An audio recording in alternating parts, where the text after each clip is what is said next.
You're listening to an Airwave Media Podcast.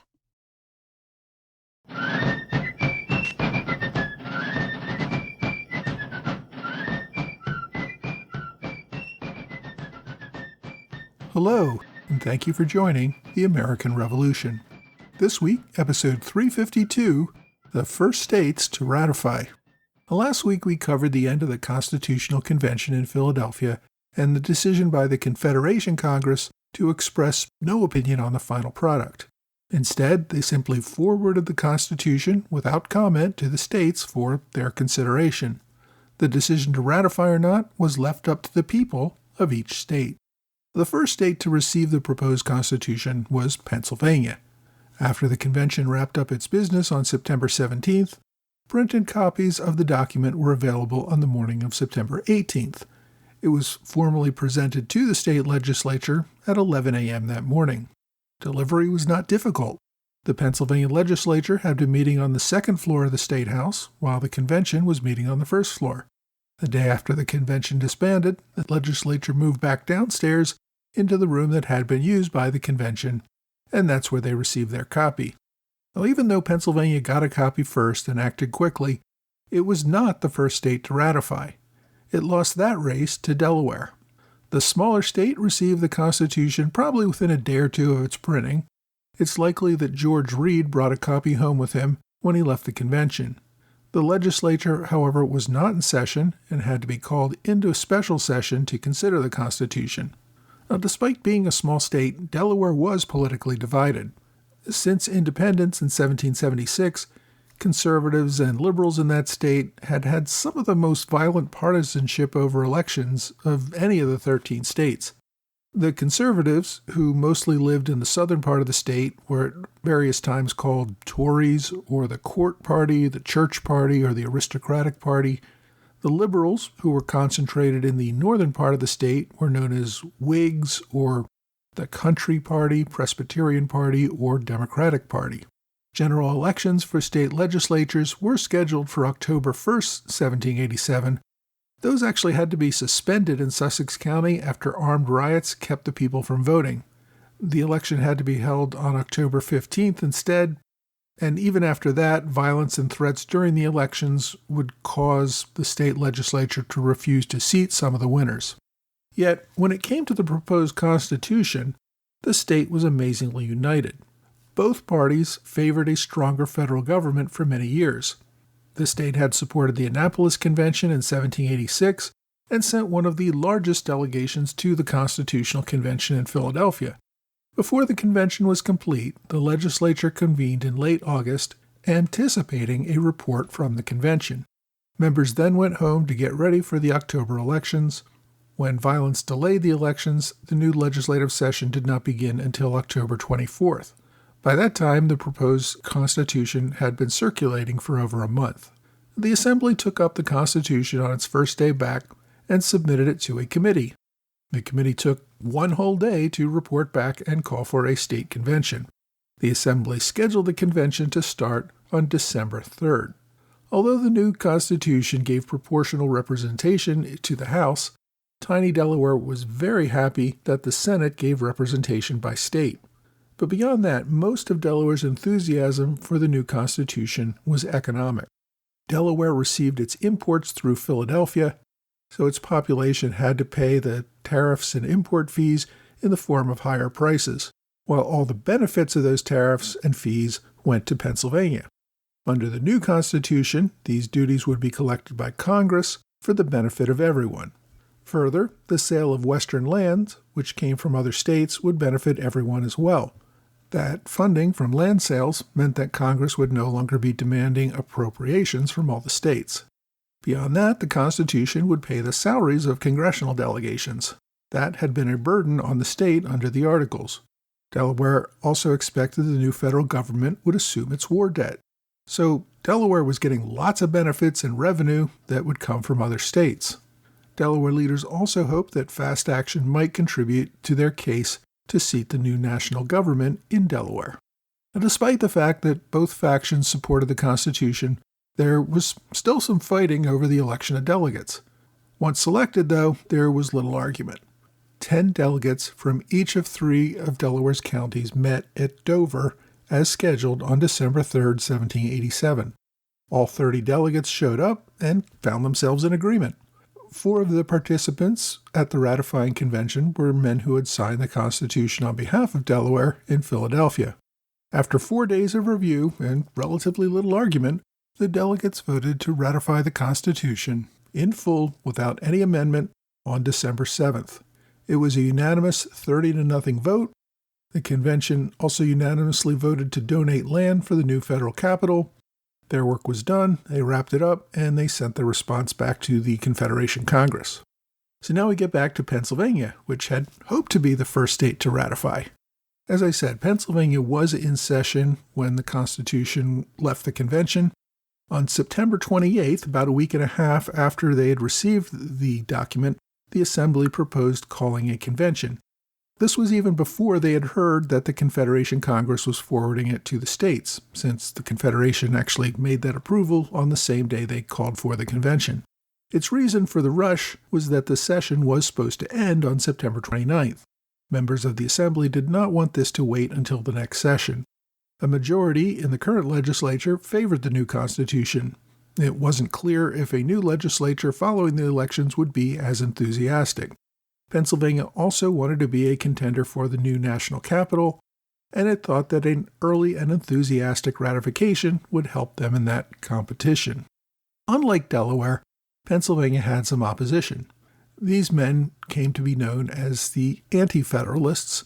They objected to the new Constitution. Initially, they objected to the speed with which the Assembly was moving. They opposed calling a convention before the Confederation Congress had acted. One member of the Assembly noted that Article 13 of the Articles of Confederation required Congress's assent to any changes in terms of union. Therefore, Pennsylvania's actions before Congress said anything were unconstitutional. Most Pennsylvanians had not even had a chance to see the proposed document. Now, although the legislature rushed thousands of copies out to be printed and distributed across the state in both German and English, it would take time for this to reach the remote parts of the state where opposition was likely to be stronger. Anti-Federalist members attempted to prevent a quick vote on the convention by staying away from the State House, thus denying the Assembly the required 2/3 needed for a quorum to do business. If they simply refused to show up, the legislature would dissolve on September 29th, and the state would have to wait until after the new elections to schedule the convention. This would mean that even if Pennsylvania supported the Constitution, it really wouldn't be until the spring of 1788, after many other states had acted, that they got their ratification done. The Federalists, those who were in favor of ratification, were not going to accept this. The Assembly sent out the Sergeant-at-Arms, who, with the assistance of a Philadelphia mob, dragged 2 unwilling delegates back to the State House, thus giving them a quorum and forcing the vote on the convention. The conservatives in the Assembly supported the measure, and they were actually joined by 9 of their traditional opponents. The result was an overwhelming vote in favor of the convention. Initially, the majority planned to call a convention in 2 weeks, mid-October, but after some debates, they moved this back a few more weeks to November 20th. Many local leaders expected the voters to be pretty evenly divided, especially when you consider that voting was done by county, and the lower population counties in western Pennsylvania tended to be more opposed to the Constitution. This gave the Anti-Federalists more voting power per capita. Pennsylvania had dealt with a pretty radical political division for years. Its rather radical 1776 Constitution was popular with the common people, but was heavily criticized by the merchant class and other wealthier people in the East. Many saw the new U.S. Constitution as an opportunity to undermine some of the more radical elements of the state constitution. Following the adjournment of the legislature, a large group of the opposition signed an address objecting to the treatment of their members who literally were dragged into the State House to force the vote, and also their more general objections to the Constitution itself. The election of delegates, however, came in much more in favor of the proposed Constitution than expected. Federalists at the convention outnumbered the Anti-Federalists by about 2-1. Anti-Federalists proposed delaying the Constitution another 6 months or so, giving people more time to learn about the Constitution and hopefully building up more public support against it. The argument they made was that most states were probably going to be holding their conventions in early or late 1788, and there was really no reason to rush. Federalist delegates, however, saw that they had the advantage now, and they voted down any proposals to delay it. James Wilson was the only delegate to the Constitutional Convention who also went to Pennsylvania's Ratification Convention. He led the delegates in favor of ratification, telling the delegates how the convention had to make compromises to make the document palatable to all the states. His most important win was to get the convention to accept that they had to give a yes or no vote to the entire Constitution.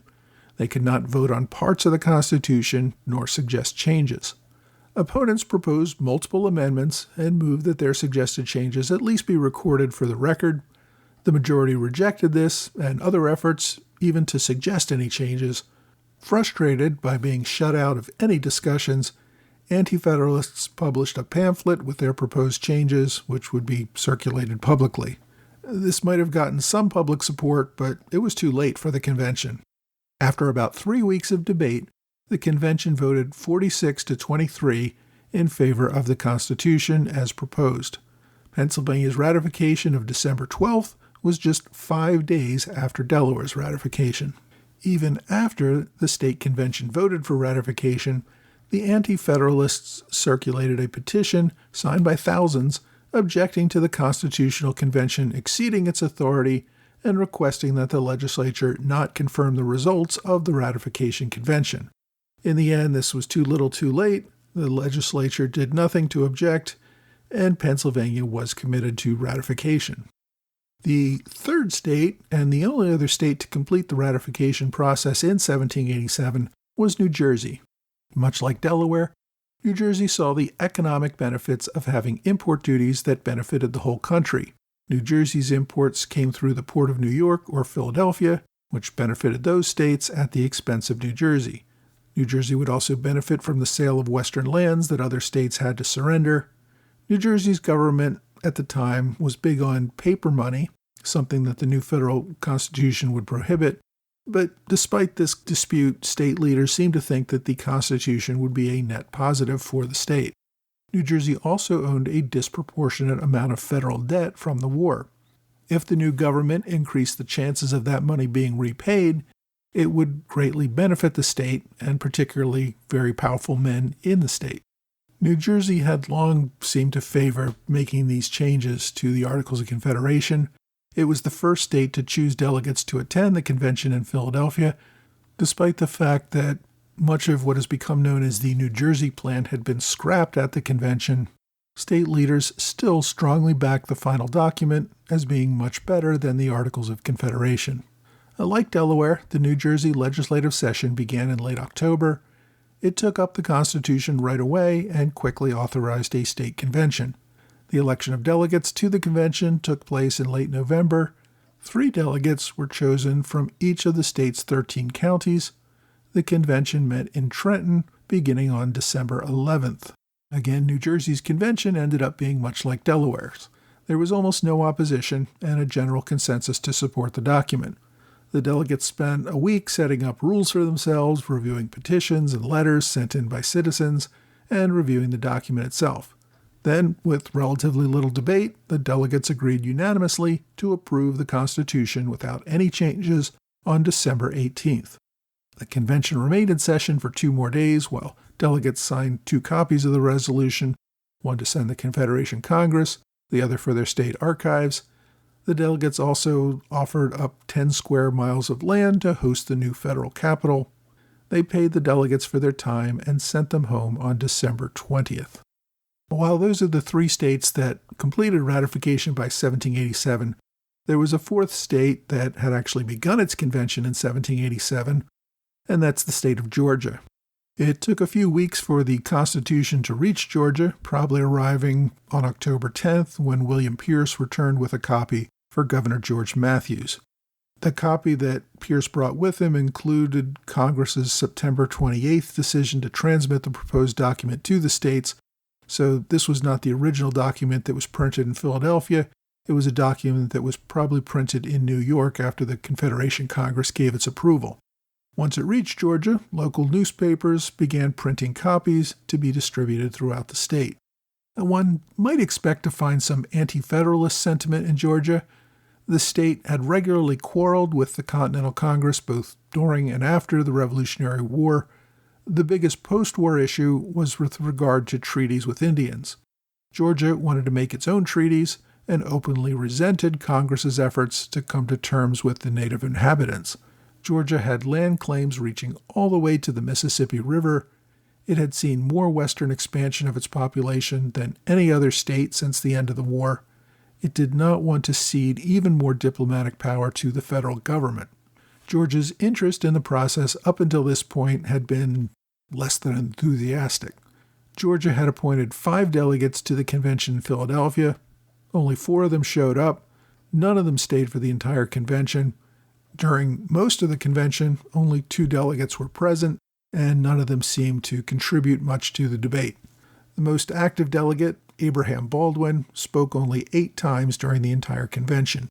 One of the more important issues to Georgia and its delegation was the protection of the slave trade. Because of the efforts of Georgia and South Carolina, the convention ended up protecting the slave trade for at least 20 years. If Georgia was ambivalent about some provisions of the proposed Constitution, other matters ended up taking precedence. The state's westward expansion had created another problem for Georgia. The Creek Indians, who had suffered continued encroachments on what they regarded as their land by Georgia settlers, were ready to start an all-out war with Georgia.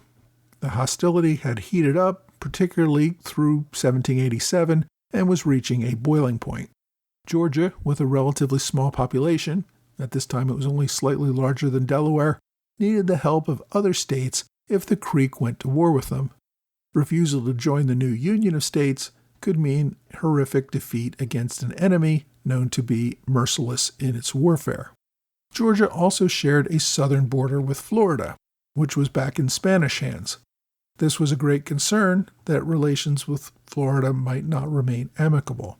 Georgia could not exist on its own next to such a powerful neighbor. George Washington gave his thoughts on Georgia's ratification in another letter to a supporter in Philadelphia. He said, quote, "If a weak state with powerful tribes of Indians in its rear and Spaniards on its flank do not incline to embrace a strong general government, there must, I should think, be either wickedness or insanity in their conduct." Just over a week after the news of the Constitution arrived in Georgia, Governor Matthews called the legislature into a special session to consider it. The legislature met on October 18th and considered the Constitution the following week. After one whole day of debate, the Assembly adopted a resolution calling for a state convention to meet in Augusta beginning on December 25th. Only 8 of the 33 delegates showed up on that first day, which is also Christmas Day, to begin the convention. Those who did show up had to sit around and wait until the 28th before a quorum arrived. The legislature had thrown a potential problem into the mix by authorizing its convention to adopt or reject the Constitution in whole or in part. This meant that delegates might simply decide that some parts of the document were okay, but others were unacceptable, and they only ratify certain parts of the Constitution. This, of course, would create a problem since there was no mechanism for other states to ratify the document in the same way that Georgia had. If different states picked apart the document, there would be no way to approve the final Constitution by everyone, at least not without a second convention that could make other alterations and redistribute it to the states for further consideration, and that would delay the process perhaps by years. Many believed that this would prove fatal to the process. Fortunately for the Federalists, Georgia seemed motivated to ratify quickly. After reaching the quorum on Friday the 28th, the convention spent that day and Saturday electing officers, agreeing to convention rules, and reading through the Constitution. There's no record of any debate on the merits of the document itself, or any indication that the convention delegates gave any thought to rejecting any part of it. After taking the day off on Sunday, the delegates reassembled on Monday morning and voted unanimously, 26-0, to ratify the Constitution in full, no changes, no reservations.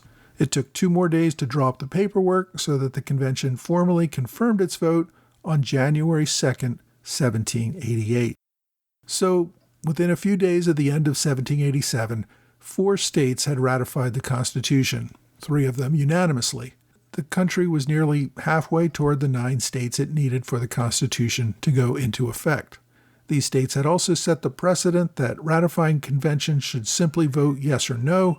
They should not try to demand amendments or other changes that would likely slow up the ratification process by years and perhaps prevent any consensus entirely. We will continue with the process next week as we move into 1788 and ratifications move into New England.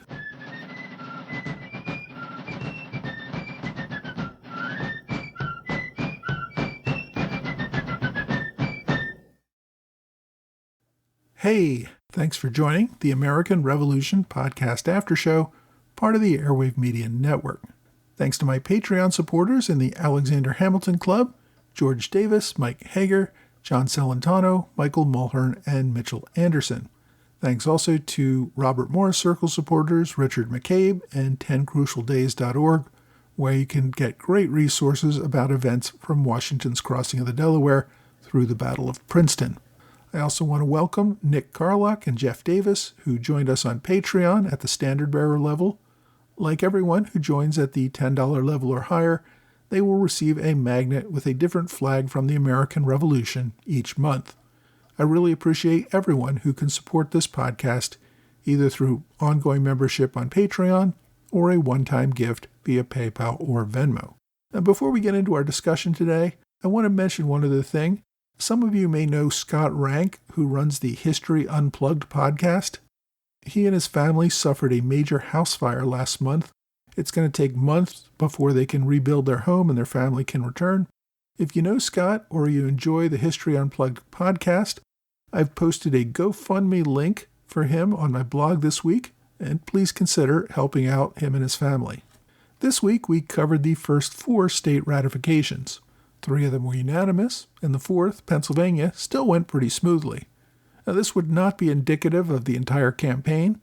Obviously, the states where there was near universal approval got their ratifications done quickly and easily. Part of the speed was probably also due to at least 3 of the states, Delaware, Pennsylvania, New Jersey, all hoping to get the new federal district in their state. Everybody wanted to host the federal capital, since this would bring in lots of money and prestige. All the middle states thought they had a shot, since it was thought that a middle state would be more easily accessible for everyone. Pennsylvania and New Jersey already had hosted Congress, as had New York and Maryland. Delaware thought it had a shot, since the new capital would probably not be looking for a large city that was already there, as was the case when the Continental Congress was meeting. Rather, they would be looking for a space that they could build out themselves. So while Delaware did not have a large city, its central location meant that they might be a contender for the national capital. A quick and enthusiastic ratification was thought to give a boost to each state's proposal. To this day, Delaware is still proud of the speed with which it completed ratification, beating out Pennsylvania by 5 days. It uses the motto, "The First State," on its license plates and elsewhere, and has the date December 7, 1787, printed on its state flag. Because 3 of these states acted so quickly and unanimously, there was also little to write about. Delaware didn't even have a newspaper at the time. It relied mostly on Pennsylvania newspapers that were having the same debates. Georgia had only 2 newspapers. Both of them favored ratification. New Jersey had 3 newspapers, all of which favored ratification and overwhelmingly printed pro-ratification articles, although, of course, many New Jersey residents had a wider variety of options from newspapers in New York and Philadelphia, and even New Jersey papers did print some anti-federalist articles from those other jurisdictions. Pennsylvania, of course, is the biggest state we looked at this week. It had 15 newspapers and 2 magazines that published during the ratification debate. Both of the magazines and 10 of the newspapers were published in Philadelphia. Only 5 came from outside of that city. The city, of course, was heavily in favor of ratification. Most of the opposition came from rural areas in central and western Pennsylvania. 2 of the newspapers outside of Philadelphia were in Pittsburgh and Carlisle. Both of those cities had strong pro-federalist populations as well. It was just the surrounding rural areas that tended to be more anti-federalist. So while Pennsylvanians had access to quite a few published articles and pamphlets that were anti-federalist in nature, the vast majority favored ratification and supported the Federalist position. As we get further along in the ratification process, we'll see an increase in articles on both sides, but throughout the process, pro-ratification articles always far outnumbered anti-ratification ones. And a big part of the reason for this is that most newspaper publishers favored ratification, as did other opinion leaders like ministers, lawyers, merchants, etc. It was really more among the farmers and indebted people in the agricultural areas where the strength for anti-federalism came from. My book recommendation this week is Ratification, The People Debate the Constitution by Pauline Maier. Now, this book does a great job of covering the ratification process and what issues were most important to the debate. It goes through all the important ratifying conventions and leads you through the process pretty well. It's a sizable book, nearly 500 pages, not counting notes and index. I've recommended other books by this author before. She wrote a great book about the Declaration of Independence called American Scripture. Pauline Maier was a professor of history at MIT when she published this book in 2010. She passed away in 2013. If you want a pretty good in-depth coverage of the ratification process in a fairly readable format, get Ratification, The People Debate the Constitution by Pauline Maier. My online recommendation is an online site entitled The Controversy Surrounding the Calling of the Pennsylvania Convention. This link will take you to a site which talks about the way several dissenters had to be dragged to the State House in order to get a quorum that was needed for the vote for the Pennsylvania Convention. There are also links to a few contemporary articles about this incident.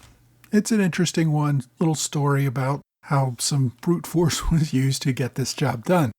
Now, this link is part of a much larger project at the University of Wisconsin at Madison to document the ratification process in detail. Over the last 50 years, researchers have been putting together books that cover all of the ratification and basically every speck of information that exists out there. There are over 50 volumes, and the project is still ongoing. I think they've completed the ratifications of the original Constitution. They're moving on now to the Bill of Rights. I doubt most of us would sit down and read all 50 volumes cover to cover, but it is an amazing research tool. One of the great things about it is that all of the work is available and accessible online. You can even run searches on all the online books. You don't have to be as obsessive as I am and download PDF copies of all of them. But if you do want to know more about a particular state ratification or something else, or you want to look at some of the original sources that are going on for these things, most of the states have at least one volume dedicated just to their ratification. There's a couple of smaller states, like some of the ones we covered today, that are covered multiple states in one volume. But there is very detailed information. They've basically copied all of the newspaper articles, pamphlets, letters, other documents that were contemporary to the ratification. Where available, there are minutes of the conventions themselves and any other relevant information from the time.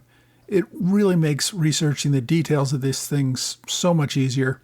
So while my book recommendation gives you a better overview of the process, this online resource makes for a great deep dive research into the ratification process. Now, even if you don't want to do hardcore academic research, this project has broken out some interesting subtopics like the one we discussed today, the dragging of dissenters into the State House to make a quorum. There's other web pages that are devoted to jokes told during the ratification process, ad hominem attacks during the ratification process, all sorts of little interesting things that I think make this era come to life a little bit more. So if that's of interest to you, check out my online recommendation at the University of Wisconsin-Madison. My question this week asks, why was the Constitutional Convention of 1787 called a Constitutional Convention instead of just an amendment convention? Well, I guess the premise of this question is why a convention that was designed to amend the Articles of Confederation would be called the Constitutional Convention instead. The fact is, as far as I know, no one referred to this convention as the Constitutional Convention, either before it happened or during the convention itself. It was usually called the Federal Convention, and that's how it was announced when they were calling for delegates that come to the Federal Convention. Some people just referred to it also as the Convention in Philadelphia. We all call it the Constitutional Convention today, and I perhaps contributed to this misunderstanding since I regularly referred to it as the Constitutional Convention, even though I usually try to use contemporary terms like when I refer to the meeting place as the State House rather than Independence Hall, because that term was not used until the 1820s. But of course, after the convention, everyone refers to it as the Constitutional Convention, since that's where the Constitution was written. But before the convention was held, no one expected that an entirely new Constitution was going to be written, except perhaps a few plotters like James Madison, and he certainly didn't want to tip off the entire nation to his plans until after the document was signed. One thing I should also address here is that the term federal quickly became associated with the Constitution during the ratification process, with the Federalists being in favor of ratification and the Anti-Federalists being opposed to ratification. But prior to the Constitution, the term federal was frequently used to refer to the government under the Articles of Confederation as well. So calling the convention the Federal Convention did not necessarily tip off anyone as to the purpose that some had planned for this convention. Rather, it was just a term referring to matters that involved the governance of all states, not any particular state or region of states. The term federal simply means a division of powers between a central government and the states. So calling it a federal convention indicated that the delegates would reconsider the relationship of the government under the Articles of Confederation to the states. It did not indicate to anyone that they were considering an entirely new government. That is why so many were surprised when this is what resulted. I should also mention that Federalist takes on an even different term after the Constitution has been ratified. The Federalist Party grows. There were many people who strongly supported the ratification of the Constitution that did not join the Federalist Party. James Madison is a perfect example of this. The Federalist Party became a subset of supporters of the Constitution who supported an even more powerful federal government, higher government spending, more government authority on things like that. And of course, Alexander Hamilton personified the leader of the Federalists in the early federal era.